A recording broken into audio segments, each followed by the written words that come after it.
Hello, namaskar. This is Firstpost and you're watching Vantage with me, Palki Sharma.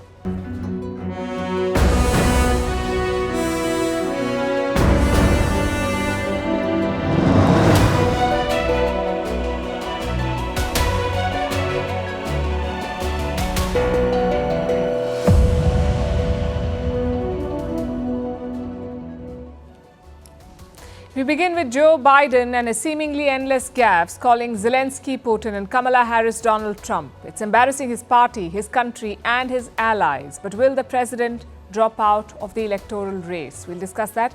Meanwhile, his team is busy lecturing India over its ties with Moscow. Leading the charge is the US Ambassador to India, Eric Garcetti. We'll tell you how America refuses to learn from history. Meanwhile, Vladimir Putin has issued a new threat to NATO as they plan to deploy missiles in Germany. Russia says it will respond militarily. Did Zelensky's wife buy a $4 million Bugatti with aid money? How Pakistani forces crack down on protesters in Balochistan. What is exercise Pitch Black that the Indian Air Force is participating in? How the jobs crisis in India has taken an ugly turn. Why the Kenyan president has fired almost his entire cabinet. Why 70 whales died in Scotland, and who is responsible for work-life balance, you or your company? We'll discuss all of this and more. The headlines first. Nepal's Prime Minister loses the vote of confidence in Parliament. It comes days after the largest party in the ruling coalition withdrew support. Pushp Kamal Dahal had taken charge just 18 months ago. KP Sharma Oli is expected to form the next government. Setback for Pakistani Prime Minister Shehbaz Sharif. Pakistan Supreme Court awards more than 20 extra reserved seats in the parliament to Imran Khan's party. This will ramp up pressure on the weak coalition government of Shehbaz Sharif. The court ruling is a big win for Imran Khan, who remains in jail. In India, Delhi Chief Minister Arvind Kejriwal gets interim bail, but he will remain in jail because he is facing other charges as well. Kejriwal was granted bail only in the money laundering case. In the month of March, the Delhi Chief Minister was arrested by the Enforcement Directorate. In June, he was arrested by the Central Bureau of Investigation from Tihar jail. Niger imposes a curfew after several inmates escaped from a high-security prison. The incident took place in the capital, Niamey. The region is prone to attacks by groups linked to the Islamic State and the Al-Qaeda. Niger is ruled by a military junta that seized power in a coup in July 2023. And Elon Musk-owned X, formerly Twitter, is misleading users with its blue ticks. That's the charge leveled by the European Union. It issues a warning to X, the first under the EU's Digital Services Act. This could lead to hefty fines for the social media platform.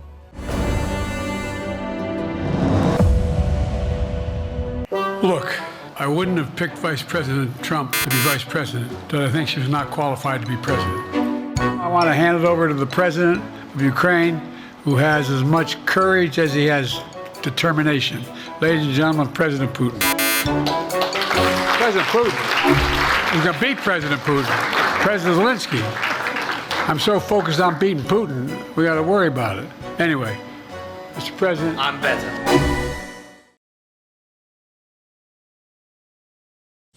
That's Joe Biden, the President of the United States of America, making daily headlines for his gaffes. The latest set came yesterday at an important press conference. Biden's team had billed it a big boy presser, where all concerns about the president's health should have been laid to rest. It was planned in the perfect setting.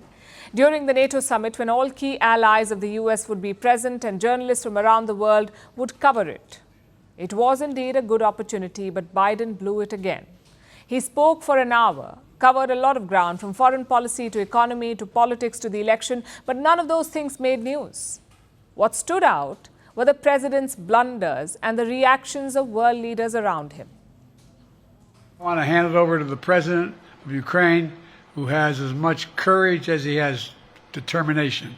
Ladies and gentlemen, President Putin. I wouldn't have picked Vice President Trump to be Vice President, but I think she was not qualified to be President. Their faces said it all. It's as if they were trapped in a nightmare, hoping for it to end. Biden's performance triggered a flood of bad press. Newspapers around the world have been talking about his gaffes. Look at some of the headlines. Toe-curling moment. Biden introduces Zelensky as Putin. Biden vows to complete the job despite stumbles. These are from British newspapers, and here's one from Italy. A flurry of gaffes, it says. Here's another one. Embarrassing moment at NATO summit. This is a Dutch newspaper.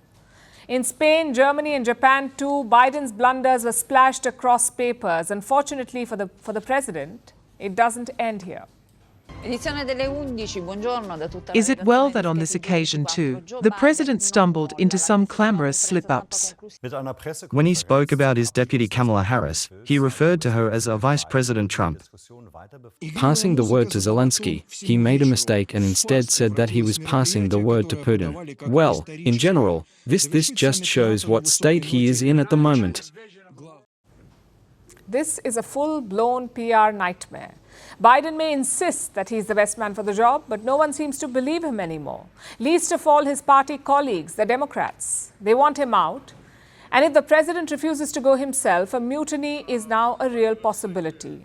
Because more and more Democrats are coming out in public. They're asking Joe Biden to step aside. In the last 24 hours, 2 more Democrats have made this demand. And how many of them have said this publicly? At least 17 of them. 17 Democrats have openly called for Joe Biden to end his presidential campaign. These are members of the U.S. Congress in the lower house, better known as the House of Representatives. And reports say more Democrats could join this club in the days ahead. But so far, Biden remains defiant. In your opening answer, you referred to Vice President Harris as Vice President Trump. Right now, Donald Trump is using that to mock your age and your memory. How do you combat that criticism from tonight? Listen to him. Yesterday, reporters tried to grill the president. They asked him direct and pointed questions on his health, on his daily routine, and whether he can carry on for 4 more years. And this is how Biden responded. Instead of my every day starting at 7 and going to bed at midnight, it'd be smarter for me to pace myself a little more. I've taken 3 significant and intense neurological exams by a neurologist. I'm tested every single day about my neurological capacity to do decisions I make every day. And every single day I'm surrounded by good docs.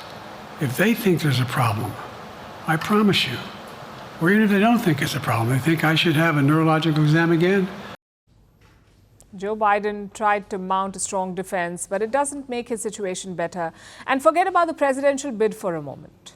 Look at his current official status. He is the sitting president of the United States of America, having to explain if he's getting enough sleep, having to share when he goes to bed, when he wakes up, what kind of neurological exams he takes or should take, what his medical reports say. He's being grilled about all of this. Would you vote for such a candidate? And while his age has been a point of concern for a while, his health became the biggest election issue after the debate. It was a disaster for the president. It completely derailed his campaign and crashed his popularity. He's trying very hard to recover, but honestly, it's now painful to watch. Not just for the Democrats, but for America's allies too. Take a look at this video from the NATO summit.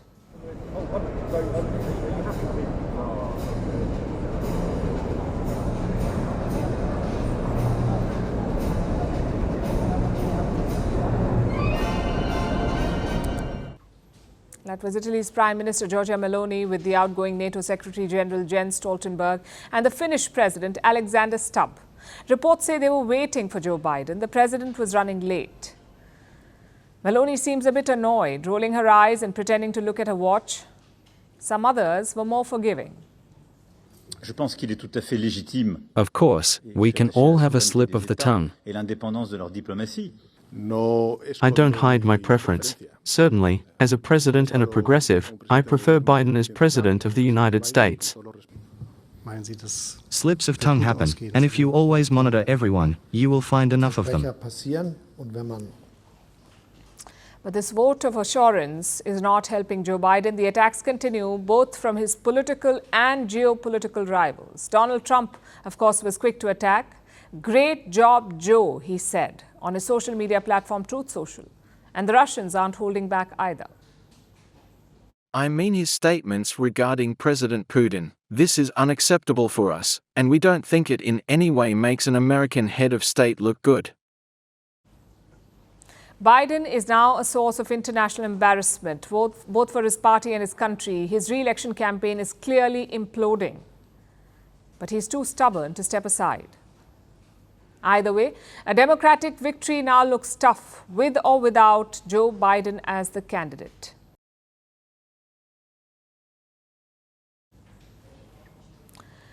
So you have Biden pulling off a series of gaffes in the US.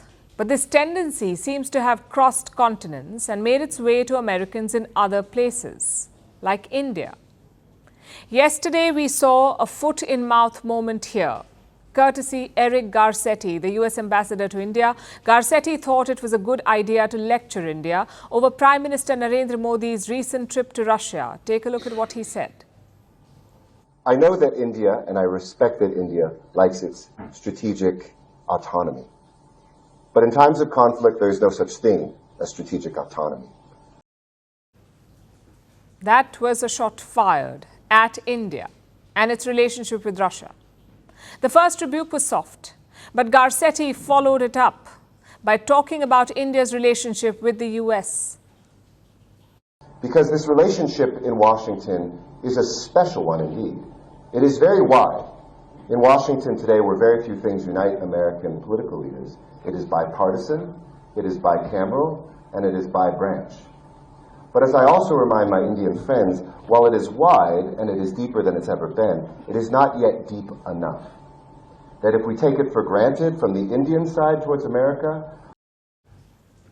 He said that the India-US relationship is, quote unquote, not yet deep enough. And he warned India to not take it for granted. Basically, he told New Delhi to not push its luck, because the US may change its mind about the friendship. And this is the latest in a string of American lectures. First, there was Matthew Miller, the US State Department spokesperson. Listen to what he said. As I said yesterday, we have been quite clear about our concerns about India's relationship with Russia. We've expressed those privately, directly to the Indian government, and continue to do so, and that hasn't changed. Miller said that the US raised its concerns with India privately. Unwarranted, but at least it was private. Then there was the public rebuke by Ambassador Garcetti in New Delhi. His tone may have been friendly, but his message was not. And finally, there was Jake Sullivan, the US National Security Advisor. Yesterday, he said, and I quote, "We've made clear to every country in the world, including India, that a bet on Russia as a long-term reliable partner is not a good bet." Sullivan's statement is extremely ironic. He talks about Russia not being a reliable partner, and he said this yesterday, within hours of Garcetti telling New Delhi to not take Washington's friendship for granted. You can't make this up. The Americans really need to get their story straight. And more than that, they need to get with the times.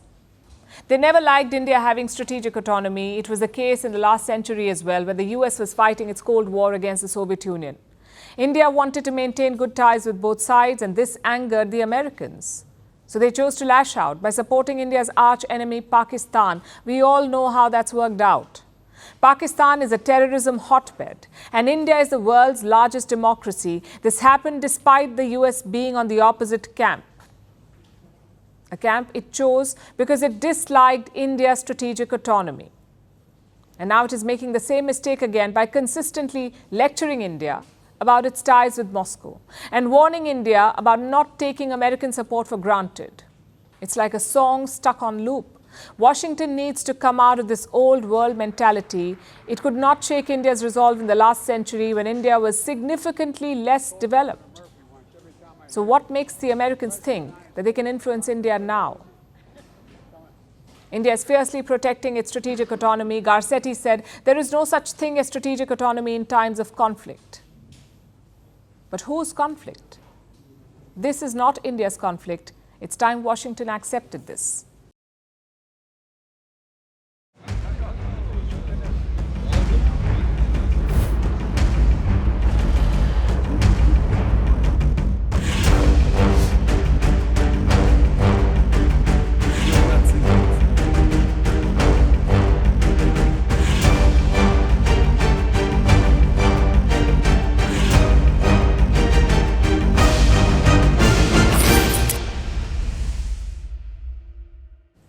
Are we on the brink of another NATO-Russia war? Or at least Cold War? It's a question we have asked many times. There have been accusations, posturing, saber-rattling, and even some border drills. But the NATO and Russia have never come down to a face-off. Will they now? And here's why I ask. The NATO summit has just ended. The military alliance has turned 75. Washington played host. NATO leaders arrived, clicked pictures and got down to business. They had a lot on the agenda: Ukraine's membership, the China threat, and their favorite enemy, Russia. And they did not miss the opportunity to poke Russia again. The US made a major announcement. Washington will deploy missiles to Germany. The United States decided to deploy deep precision strike capabilities in Germany, which I think is a very good decision, and it fits into all the decisions we already took.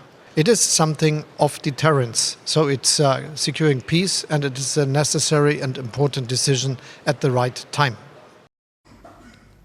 So what are these deployments about? The US will be sending long-range missiles to Germany. These are period deployments, meaning they're not permanent. The Americans will send surface-to-air SM-6 missiles, Tomahawk cruise missiles, and hypersonic weapons. These deployments will begin in the year 2026. Now, Germany does not have long-range missiles that launch from the ground, so this move will boost Berlin's capabilities. And the White House argues that the deployment is crucial. It will act as a deterrent. Germany says it is crucial for peace. So that's the line that the West is taking. But what does Russia have to say about it? Well, a lot. This is aimed against us. Of course, we must be aware of this. But there is no reason for nervousness or any alarm, because we began to prepare for such a development a long time ago.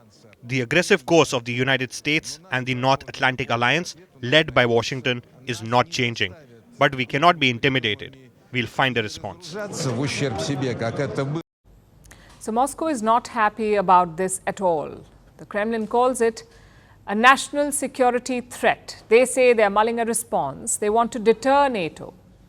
But here's something else that stood out in their statement. The Kremlin says, and I quote, "All the attributes of the Cold War with the direct confrontation are returning." It's a strong statement. To understand it, let's go back to history.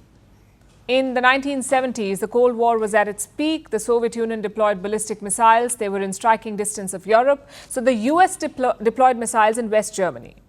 The Pershing II ballistic missiles. That's what the Americans deployed. And this led to protests across the nation because the Germans believed it would make them a target. After years of negotiations, America and the Soviet Union came to a deal that was signed in 1987. The agreement promised to remove the weapons from Europe. The two sides had a deadline for a few years, so they withdrew missiles from the region. And all was well until 2019. But that's when America blamed Moscow for violating the deal, and they pulled out of the treaty under Donald Trump. And this is what Russia is referring to now, the Cold War posturing. Are we back to that? Turkey's President Erdogan has warned against this. He's urged NATO to avoid conflict with Russia. But the appeal may have come too late because Moscow plans to respond to American deployment now militarily. They've said it in so many words. They've not given specific details, but the prospect itself should worry the world. In the month of June, President Putin met his security officials. He said Russia should restart production of short-range nuclear-capable missiles. So you get the drift. What we're looking at is a renewed arms race in Europe, but will it just be mere posturing this time, or will it turn into a full-blown conflict? It's a story we'll keep tracking. Ukraine is fighting Russia, not just on the battlefield, but also on social media. A recent report claimed that the Ukrainian president's wife was siphoning money. And what did she do with it? The report said that she bought a $4 million car, a Bugatti. Later, it turned out to be fake news, but you know the kind of damage such reports can do. Also, this is not the first such report. Disinformation has been rampant throughout the war, and most of it is around believable themes, like this Bugatti story. It's about Ukrainian corruption, coupled with the anger over Western aid. So how is the country dealing with it? And what is the West doing about it? Our next report tells you. The Ukraine war. It's being fought on the battlefield, but also on social media. Disinformation has been rampant throughout this conflict, and a new one targets the Ukrainian president's wife, Olena Zelenska. She allegedly bought a rare Bugatti Tourbillon from Paris last month. Apparently, it was for $4.8 million.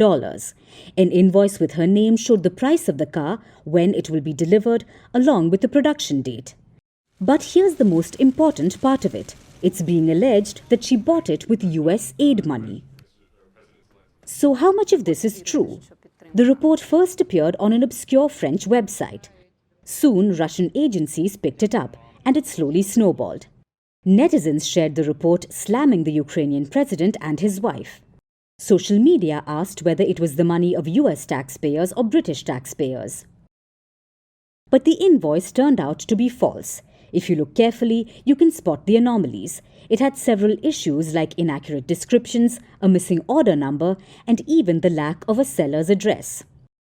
Bugatti issued a sharp denial, calling it fake news.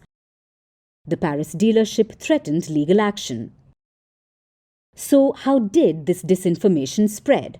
Russian outlets and media have long accused the Zelenskys of siphoning money. They claim the Ukrainian president lives a luxurious life, all on Western aid. Well, this isn't the first such fake report, but you can see why it was so believable. Ukraine is known for its corruption. Even during the war, multiple corruption scandals have engulfed the Ukraine Defense Ministry. For example, Kyiv placed an order for 100,000 mortar shells worth about $40 million. They were paid for but never delivered. So where did that money go? Well, to Ukrainian defense officials. So this Bugatti story, which hinted at more Ukrainian corruption, coupled with the anger over the US aid money, gave birth to the perfect disinformation storm. It threatened to destabilize support for Ukraine. Usually, such stories become even more prominent during election season. Like a story about Ukrainian officials buying yachts with US military aid. It became so big that several members of the US Congress brought it up. That too turned out to be false. Another report claimed that a Ukrainian information operation was allegedly targeting the Trump campaign. The US Justice Department too has dealt with this issue. It blames the Russians for this disinformation campaign as well. The operators reportedly used fake social media accounts which were amplified by artificial intelligence. Washington claims such accounts spread pro-Kremlin messages in the United States and abroad. Nearly 1,000 social media accounts were allegedly associated with this. So, while the Bugatti story has been fact-checked, there are countless such stories doing the rounds, all targeted at the Western audience this election season. The West believes while Russia is making gains on the battlefield, it's waging a war of optics as well.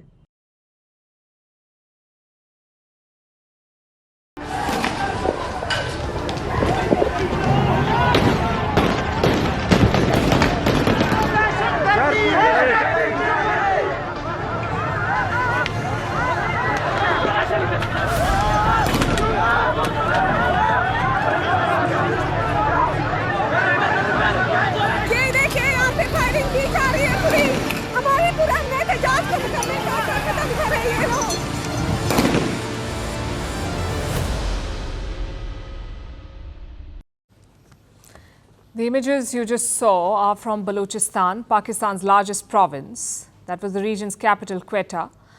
That is where the Pakistani police went on a rampage. They attacked a group of demonstrators who were protesting peacefully against a rampant problem in Balochistan. Enforced disappearances. A lot of people have gone missing over the past few years. The protesters were asking for their return. Among those missing are students and a man called Zahir Ahmad Baloch. His disappearance was the trigger for the latest demonstrations. Zahir Ahmad Baloch was allegedly abducted on the 27th of June. His family wants to know his whereabouts. So they've been demonstrating for days. Yesterday was the 11th day of demonstrations in Quetta. There was no response from the government, so some protesters decided to move to a different part of town, known as the Red Zone. And it seems that the Pakistani police forces did not like the idea. They would have preferred that the protesters remain put, hidden and out of sight. So the police decided to push them back by resorting to violence.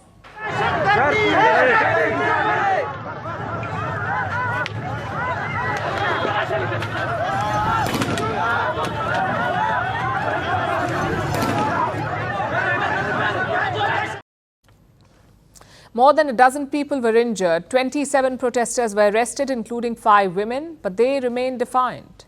Because this doesn't compare to what usually happens. Like I said, this protest was against enforced disappearances. Since the year 2004, there have been about 7,000 cases. 7,000 cases in 20 years, 7,000 missing persons cases have been registered in Balochistan, and these are the registered ones. Thousands of people have lost their family members who just vanished without a trace. The images you saw earlier were shared by people like this, by young women whose fathers disappeared. They say that a silent genocide is underway and that Pakistan is trying to eradicate the Baloch people. Now, for those of you who don't know, the Baloch people are spread across 3 countries, Pakistan, Afghanistan and Iran. That is the historical region of Balochistan. There are about 15 to 20 million Baloch people in this area. They have their own language, culture and customs. Islamabad controls the largest chunk of Balochistan. It forms Pakistan's Balochistan province, the largest province in the country, by the way, making up 44% of Pakistan's land mass. Balochistan is also the most sparsely populated province in Pakistan, and there are multiple reasons for this. The most basic is that the environment here is harsh. The area is mostly desert. It is extremely dry, so it cannot support a massive population. But what Balochistan lacks in farmland, it more than makes up for in mineral wealth. Gold, silver, diamonds, copper, all of this and more can be found in Balochistan. It's a resource-rich region. Despite this, the region remains poor, partly due to Islamabad's general incompetence and partly due to bias. You see, resources and wealth are traditionally diverted to the center, to regions like Punjab and Sindh. That's where all the money goes. Peripheral areas like Balochistan or Khyber Pakhtunkhwa suffer from neglect. And this sets off a domino effect. Residents of the neglected areas feel like second-class citizens in Pakistan. They rise up against the Pakistani state, often in the form of militant organizations. So Pakistan ends up creating its own problems and then tries to clamp down on them with violence. It's a vicious cycle, and it has resulted in this crisis in Balochistan, made worse by the situation in Gwadar. Gwadar is a coastal town in Balochistan where China has invested in a deep-sea port. This is a part of the China-Pakistan Economic Corridor. The port was supposed to boost trade, but not for Gwadar or Balochistan, for China and its friends sitting in Islamabad. That's where all the benefits are going. So the locals do not benefit, and this has made some of them resentful. It has led to a spate of attacks on infrastructure built by the Chinese. And the result is this. Pakistan is now diverting more resources to ramp up security for the Chinese projects. And once again, the ordinary people of Balochistan get left behind.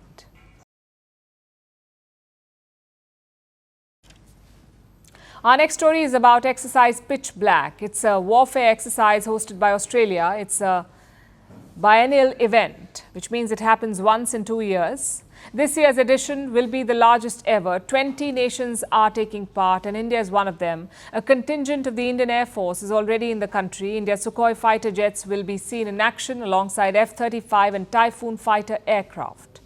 Our next report has the details.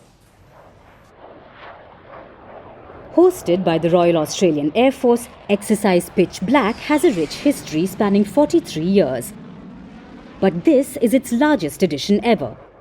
20 countries, over 140 aircraft, more than 4,000 military personnel will take part in it. Also joining them will be the Indian Air Force. The biennial exercise began on July 12th and it will go on till the 2nd of August. Exercise Pitch Black derives its name from its emphasis on nighttime flying. It's usually over vast unpopulated areas. This creates unique and challenging combat scenarios. This edition focuses on large force employment warfare. What countries hope to achieve is better cooperation and enhanced operational experience. The Indian Air Force is sending a 150-strong contingent that includes pilots, engineers, technicians, controllers and others.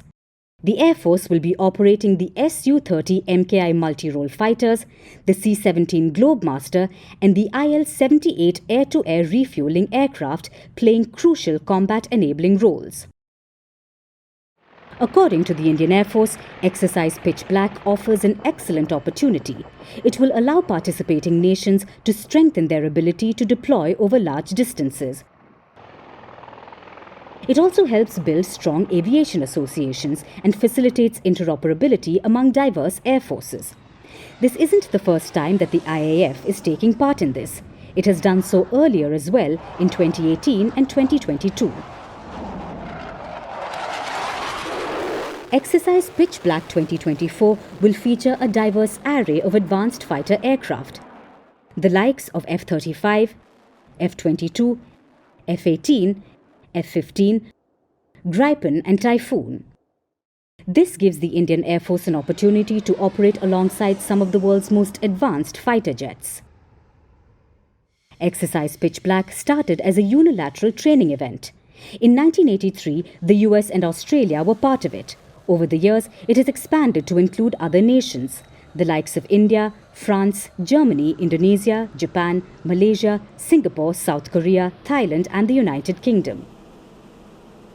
This year is a first for many nations like Italy. Italy is sending the ITS Cavour, marking the first time an aircraft carrier is involved in Exercise Pitch Black. Other first-time countries include Papua New Guinea, Spain and the Philippines.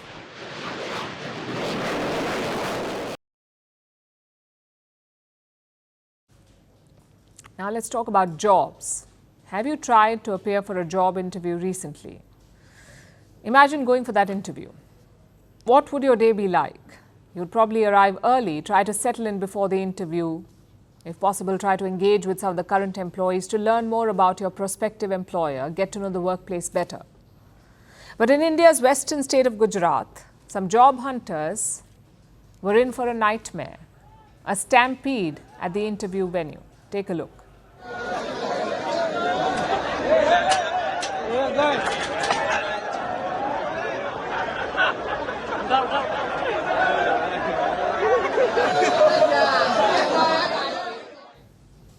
This video is going viral on social media. A private firm was holding walk-in interviews at a hotel. Apparently, they had 10 positions to fill.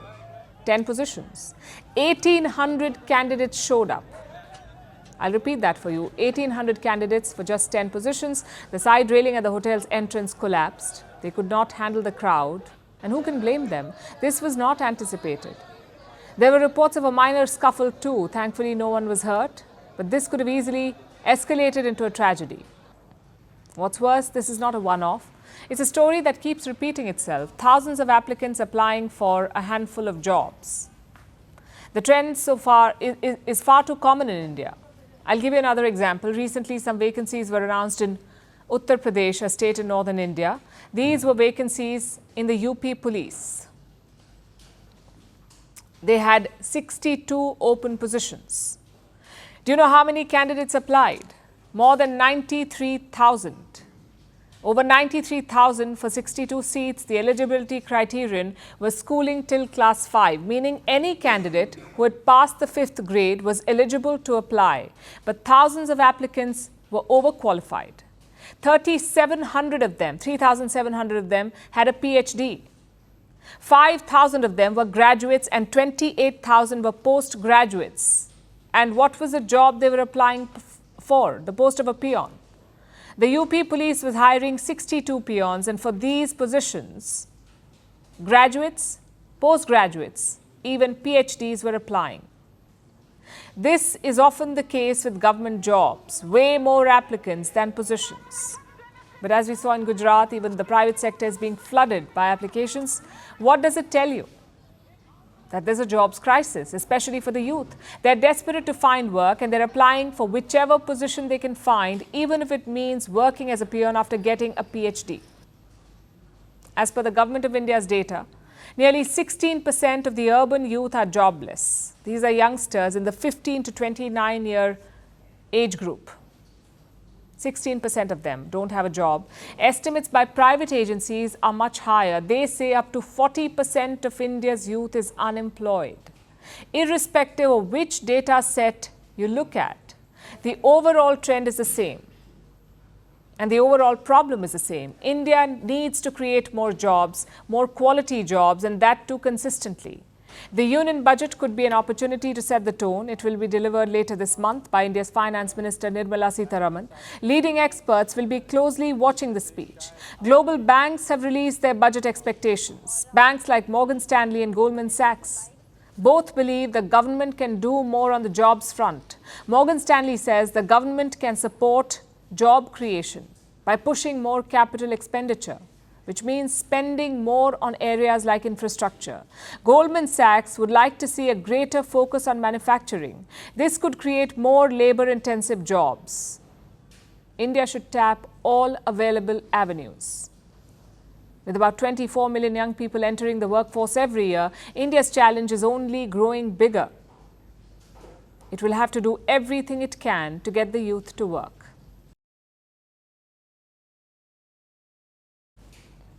Now let's turn our attention to Africa, to Kenya in the east, where President William Ruto has just taken another step. He addressed the country and made this announcement. Recent events that necessitated the withdrawal of the finance bill, which will require a review and reorganization of our budget and fiscal management, have brought us to an inflection point. I have today, in line with the powers given to me by Article 1521 and 1525B of the Constitution and Sections 12 of the Office of the Attorney General's Act, decided to dismiss with immediate effect all the Cabinet Secretaries and Attorney General of the Republic of Kenya, of the Cabinet of Kenya, except the Prime Cabinet Secretary and Cabinet Secretary for Cabinet Secretary for Foreign Affairs and Diaspora Affairs. And of course, the office of the Deputy President is not affected in any way. Ruto has dismissed almost his entire cabinet. This is his latest move to try and quell public anger, which has exploded over the last few weeks, leaving his grip on power tenuous.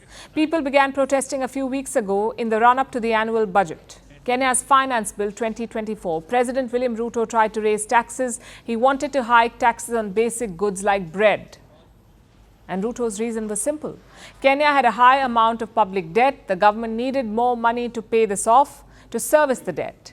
And Ruto wanted to get this money from ordinary people. Now, on the one hand, every country must pay what it owes, and the people need to contribute to state coffers. That was Ruto's thinking too. But the people weren't having it, because he was partly responsible for the debt crisis. That's how they see it. Ruto was Kenya's deputy president during the previous administration, the administration that took all the loans. So Kenya sunk deeper and deeper into debt on Ruto's watch. He was still elected as president, though, after promising to improve the situation. And since he took charge, he has tried. But his solution has always been to raise taxes. It's been 2 years now, and now the Kenyan people were fed up. That is why the latest tax proposals led to public outrage. And they have snowballed into a new movement, a movement to oust Ruto's government. At every protest, you will hear the chant saying Ruto must go. The Kenyan president knows this. He understands that the public sentiment is turning against him, which is why he keeps taking new steps to quell public anger. First, he decided to scrap his own budget, the finance bill. He scrapped it. Then he tried engaging with the protesters. He hosted an event on social media platform X. He spoke to young Kenyans, the demographic that is leading the protest. He addressed them directly, but that did not work either. Last week, Ruto announced austerity measures. He said that instead of raising taxes, he would cut government spending across the board, and his own office as well. He ordered a freeze in pay rises for his cabinet. That didn't work either, because he's now decided to get rid of the cabinet altogether. But you can see the pattern. Every few days, President Ruto is trying something new, hoping that something works and the people of Kenya settle down. But it seems the people have another idea. They're gathering signatures to exercise a recall power. A rule was put forward in 2010. If 30% of a constituency's voters make an appeal, the sitting MP can be recalled. This power has not been used in Kenya in the past. It has never been used before, but the protesters want to try it this time. One constituency already has about half the required signatures. I'm hoping that Kabete will be able to inspire the rest of the country to take action. Because sincerely, if we don't put these people on check, then that is it. It's the end of Kenya. Will the Kenyan public manage to put its MPs in check? Will they manage to oust President Ruto? We'll be tracking this closely.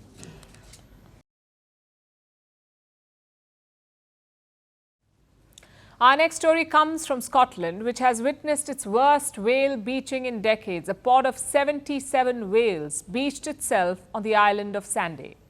What is beaching? It means that they stranded themselves on beaches. So 77 whales beached themselves. They were found hours later by rescuers. By then, 65 whales had already died. Only 12 were alive. Officials tried refloating them, but they failed. So the whales had to be euthanized. In the end, all 77 whales died within the span of a day. But why did it happen? And why do whales beach themselves? Here's a report. A Scottish beach has witnessed an unprecedented sight. An entire pod of whales washed ashore. Rescue teams scrambled to save them, but unfortunately, they couldn't. Yesterday, 77 whales beached themselves in what could be the biggest mass stranding in Scotland for decades. They were found at the Tresness Beach on the island of Sanday. The pod included males, females and calves. Some of the whales were up to 22 feet long. By the time the rescuers found the whales, which was only hours later, 65 had already died. Only 12 whales were alive. Officials tried refloating the whales, but their efforts failed because the sand was soft. So today, a decision was taken to euthanize them. While this may sound cruel, it was the logical choice. The survival rate for beached whales is low. They can only survive for about 6 hours on land. After that, their health begins to deteriorate, and eventually, after suffering, they die. The question is, why did so many whales beach themselves? Well, there are no clear answers. Experts say it's too early to know what caused the stranding.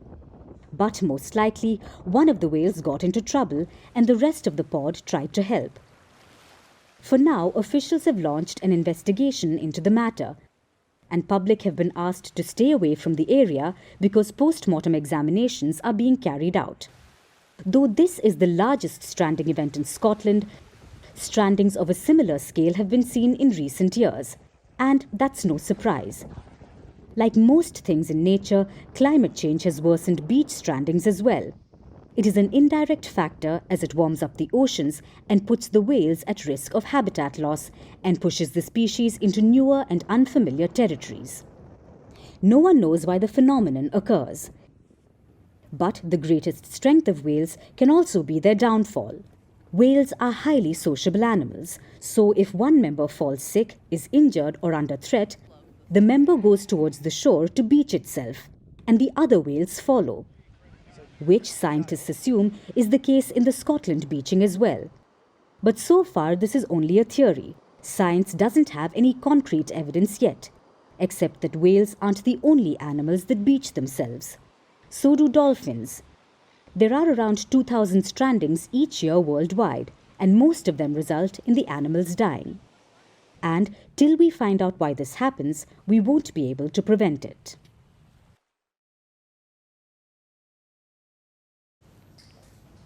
If you're frenzied, it is you, not the job or school.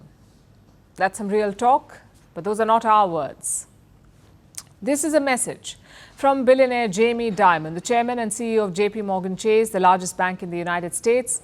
We are telling you this because Dimon is now going viral. An old video of his has resurfaced and it has triggered a debate. Listen to this. It is your job to take care of your mind, your body, your spirit, your soul, your friends, your family, your health. Your job. It's not our job. Dimon is talking about work-life balance. He says that maintaining this balance is a personal responsibility. It is your job, not your company's. And his comments have garnered some support. Some users on X are calling it great advice for both life and work. But others are also criticizing him. One of them says it's easier said than done, and then goes on to list their packed schedule. Another says there is room to increase efficiency, but there is also a workload threshold. With too much work, frenzy is bound to set in. And it is the company's role and responsibility to prevent this. So who is responsible for protecting work-life balance? Employers and companies, or the employees themselves? That's the debate, and that's what we'll try to address tonight. But first, let's answer this. What is work-life balance? It is the ability to compartmentalize job, tasks, and life. But there's no clear-cut definition. No clear barriers between the two. It is subjective. The definition has changed dramatically since the rise of remote work.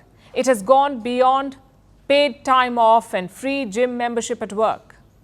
Now, flexible schedules are considered a part of work-life balance. So is a healthy environment at work, or open dialogue between employees and employers.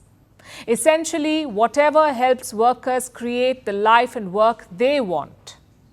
And that's a huge playing ground. Are companies obliged to help cultivate it?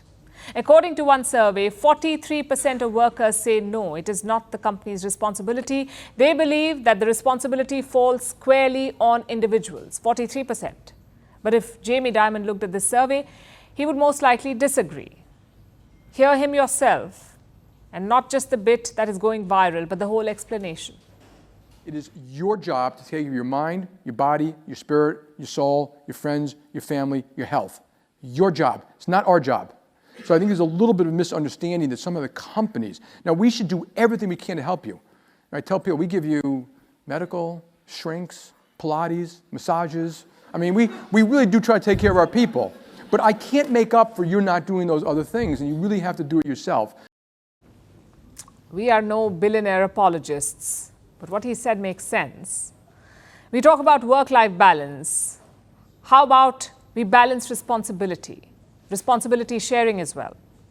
This is a new era of work where people see work-life balance as a personalized package, as the capacity to bend work around their individual needs.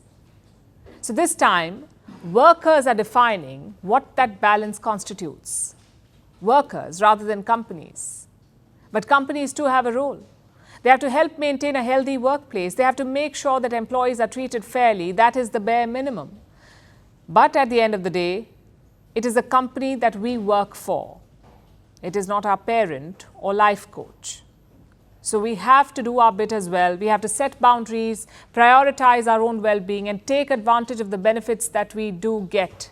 For instance, 46% of American workers don't use all their paid time off. Plus, we have to accept that work-life balance is not the same for everyone.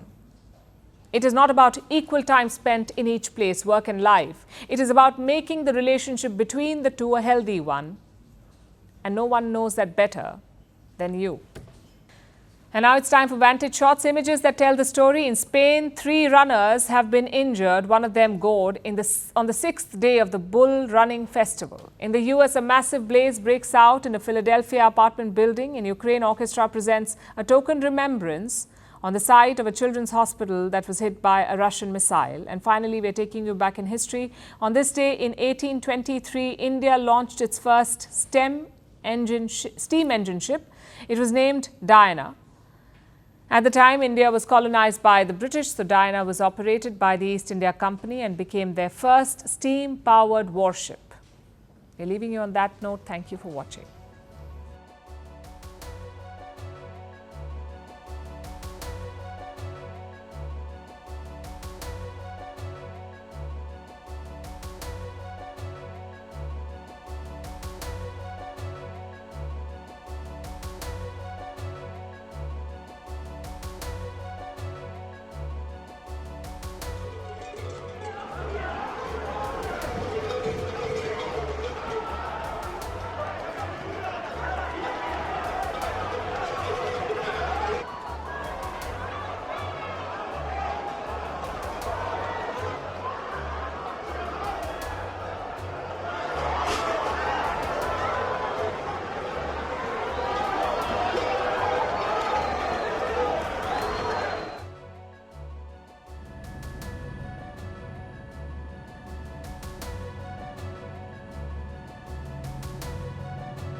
Across continents, one powerful news source.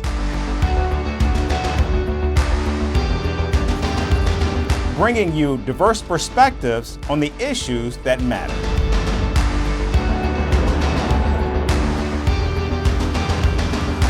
We go beyond the boundaries to give you that little extra about every sporting moment.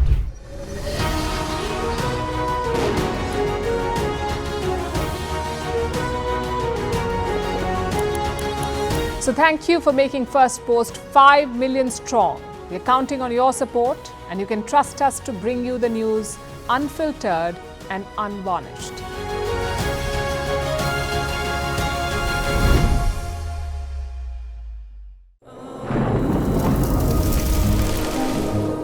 Climate change is on our doorstep. It's time for a revolution to take root. And it starts with 1.4 billion Indians. It starts with one tree for humanity, one tree for Mother Earth, one tree for our future. Project One Tree, a News 18 network initiative.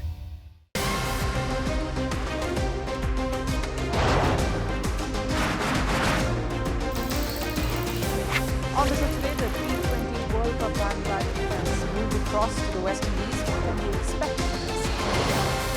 Hello, I'm Alison Green, coming to you from Durban, South Africa. Today we have a special show.